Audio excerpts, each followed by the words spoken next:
رہے، اسی طرح کے ہمارے لچھن رہے، اسی طرح کے ہمارے عوام رہے، اسی طرح کے ہمارے رویے رہے، تو پھر انجام کیسا ہوگا اس کے بارے میں اندازہ لگانے کے لیے بہت زیادہ عقل شکل کی ضرورت نہیں ہے۔ بہرحال کالم میں عرض کر دیتا ہوں، اس کا عنوان ہے تبدیلی اور ترقی۔ ندیم بابر نے یہ خوشخبری سنائی ہے کہ اگر نئے ذخائر دریافت نہ ہوئے تو 12 سال بعد ملک سے گیس ختم ہو جائے گی۔ قارئین، جیسی ہماری پرفارمنس ہے، جیسی ہماری اجتماعی یا حکومتوں کی کارکردگی ہے، یقین سے کہا جا سکتا ہے کہ جیسے ہم 22-24 سالہ جد و جہد کے بعد ملک میں کوئی تبدیلی دریافت نہ کر سکے، اسی طرح گیس کے نئے ذخائر بھی تلاش نہیں کر سکیں گے، اور نتیجہ یہ ہوگا کہ ریورس میں جاری ہمارا جو اجتماعی سفر ہے اس کی سپیڈ میں اور بھی اضافہ ہو جائے گا، اور وہ زمانے لوٹ آئیں گے جو صرف گیتوں، قصوں، کہانیوں اور محاوروں میں ہی باقی رہ گئے۔ مثلاً ہمارا ایک بڑا مشہور گیت ہے، بتی بال کے بنیرے اتے رکھنی ہے۔ وہ بتی سے مراد وہاں ظاہر ہے بلب جلا کے تو نہیں بنیرے اتے رکھ دی، وہ چراغ جلائیں گے، ان زمانوں میں چلے جائیں گے۔ اچھا، پھر ایک اور محاورہ ہے، اگ لین آئی تے گھر والی بن بیٹھی۔ چولہوں میں ایک بار پھر اپلے یعنی پاتھیاں، لکڑیاں، کوئلے، برادے دکھائی دیں گے تو کھانے پینے کا ذائقہ بہتر ہو جائے گا، کیونکہ سنا ہے ہلکی آنچ پہ تیار کیے گئے کھانے زیادہ لذیذ ہوتے ہیں۔ مدتوں سے غائب ہو چکی پھونکنی اور وہ پیارا سا چمٹا بھی لوٹ آئے گا جو خاصا ملٹی پرپز اوزار ہوتا تھا، جس سے کبھی کبھی ہتھیار کا کام بھی لیا جا سکتا تھا۔ دھوئیں کے بادلوں کا بھی ایک اپنا ہی رومانس تھا۔ ایک اور اہم فائدہ یہ بھی ہوگا کہ گیس کھلی رہ جانے کے بعد بھول چوک سے ماچس یا لائٹر جلانے کی صورت میں جو دھماکے ہوتے ہیں اور جانی و مالی نقصان ہوتا ہے، اس سے بھی قوم محفوظ ہو جائے گی۔ اس لیے گیس کا نہ ہونا ہی بہتر ہے۔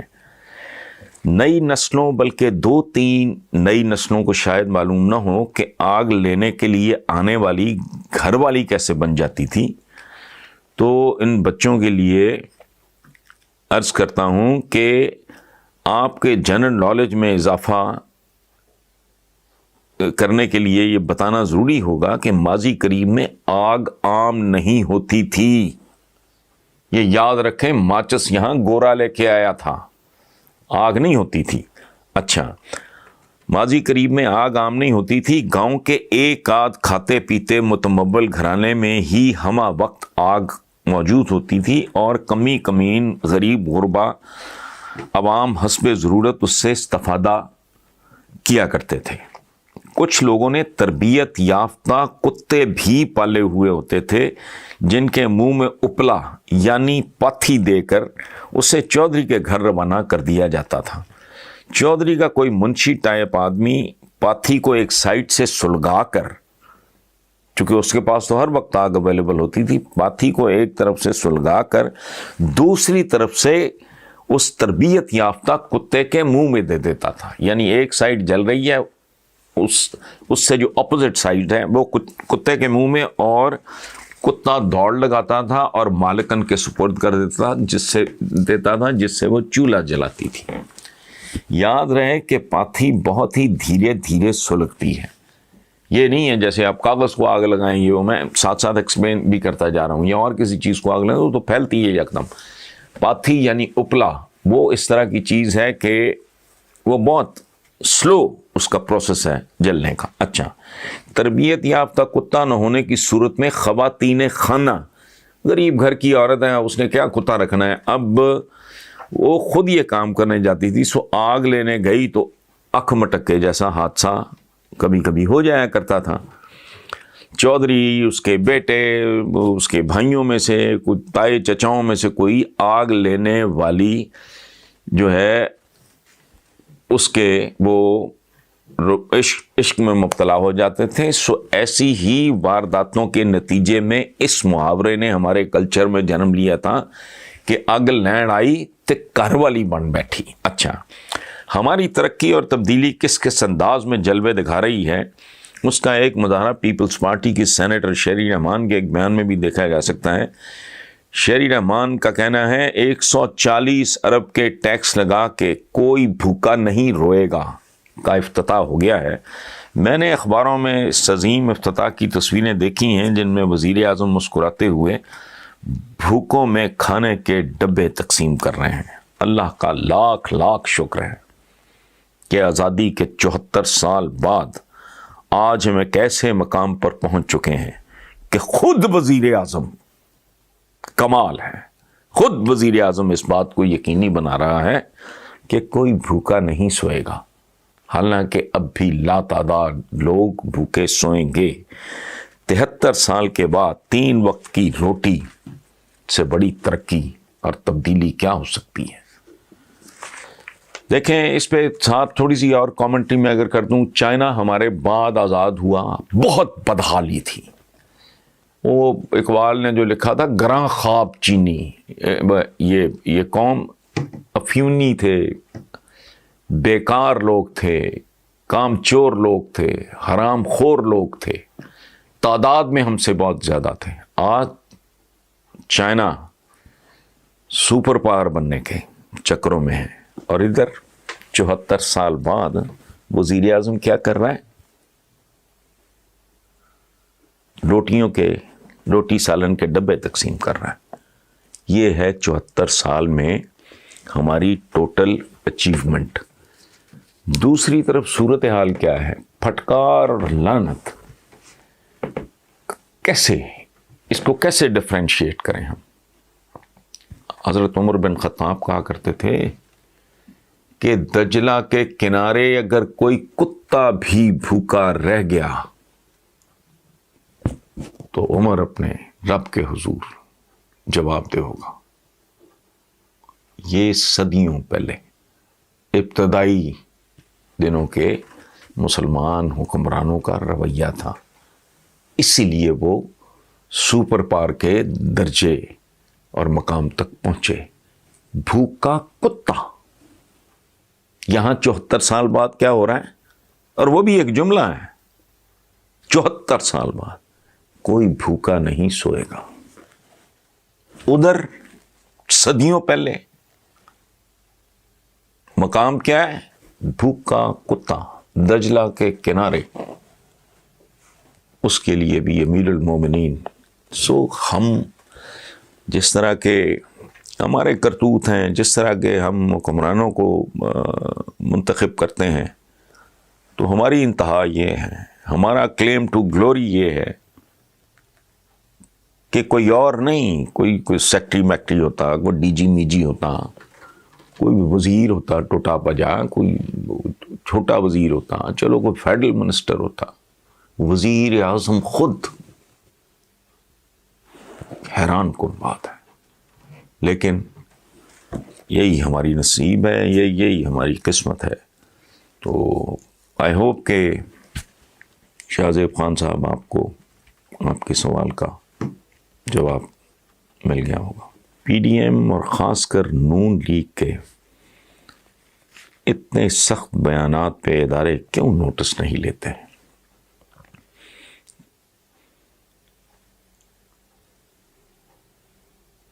یہ سب کچھ جو کچھ بھی ہو رہا ہے، یہ سر عام ملک دشمنی سے کم نہیں ہے۔ نون لیگیوں کا تو ایک بندہ،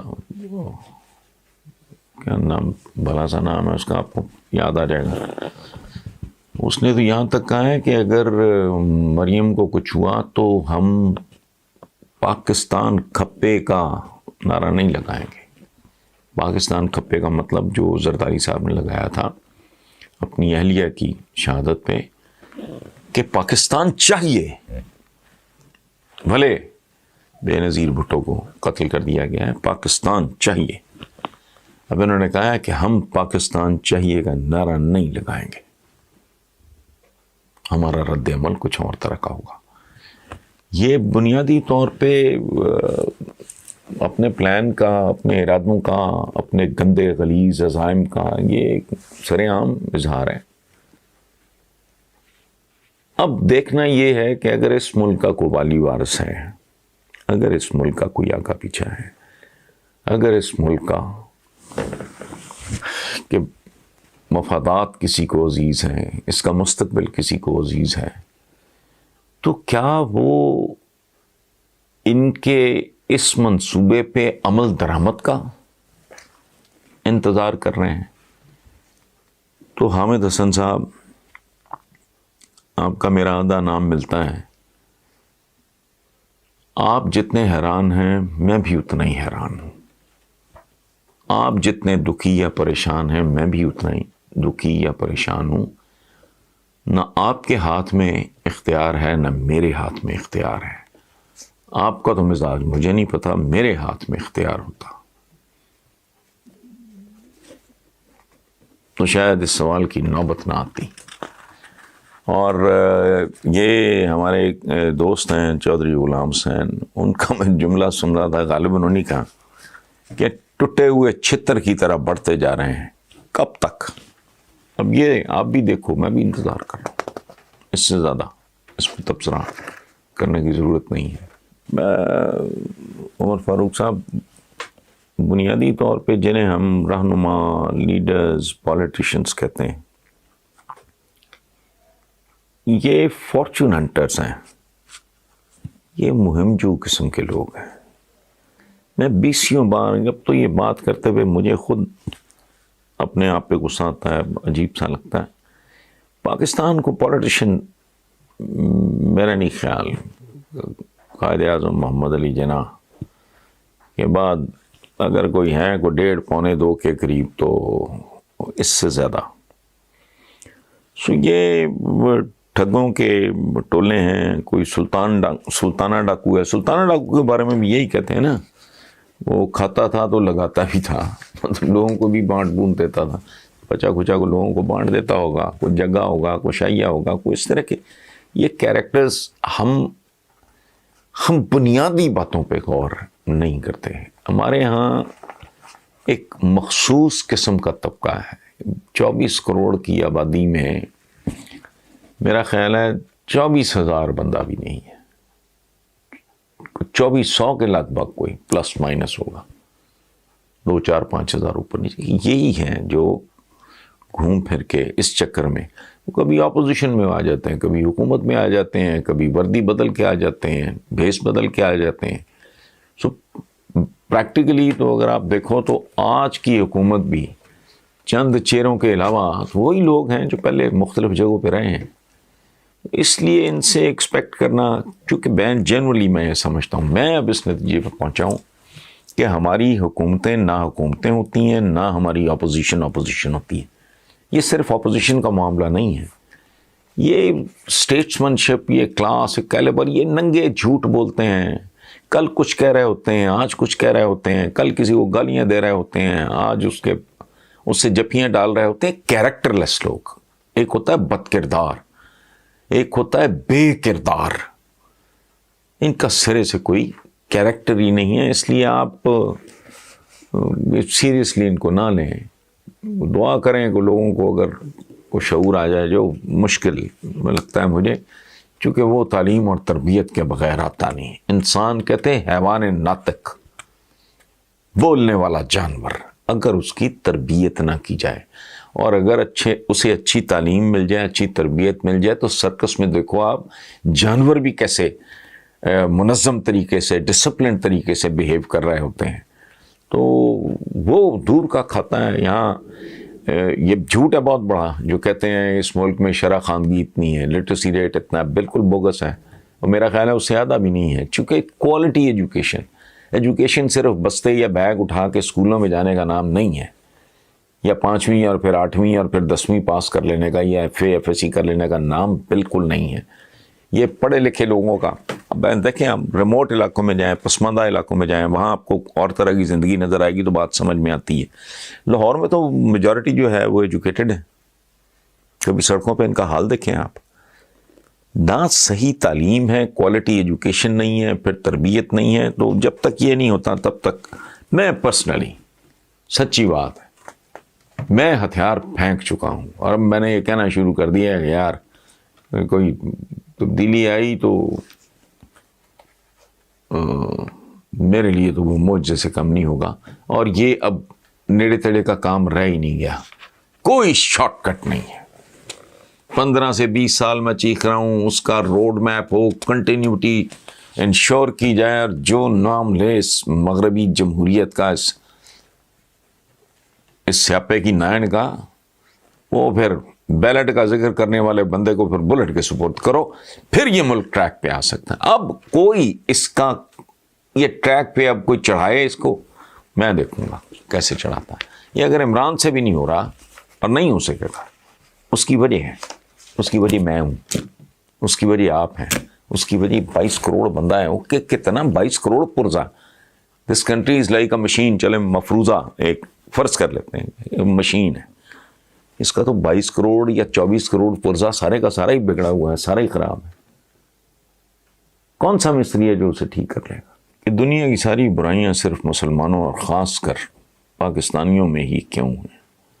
سوال لمبا ہے لیکن اصل بات اس میں اتنی.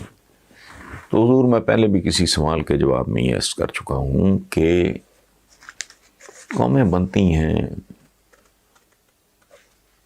تعلیم سے, تربیت سے, گرومنگ سے, اور اس کے 3 مراکز ہوتے ہیں ان کاموں کے. ایک ہوتا ہے گھر. گھروں میں بھوک نہ اچ رہی ہے, اماں بھی ان پڑھ ہے تو ابا جی بھی ان پڑھ ہے, ان کی مت ماری ہوئی ہے روٹی نے. کہتے ہیں نا کہ وہ پاؤں ڈھانپیں سر ننگے, سر ڈھانپیں پاؤں ننگے. روٹی ہے تو کرایہ نہیں ہے, کرایہ ہے تو بچے کی فیس نہیں ہے, وہ ہے تو ماں کے علاج کے پیسے نہیں ہیں, اذیتوں کا شکار.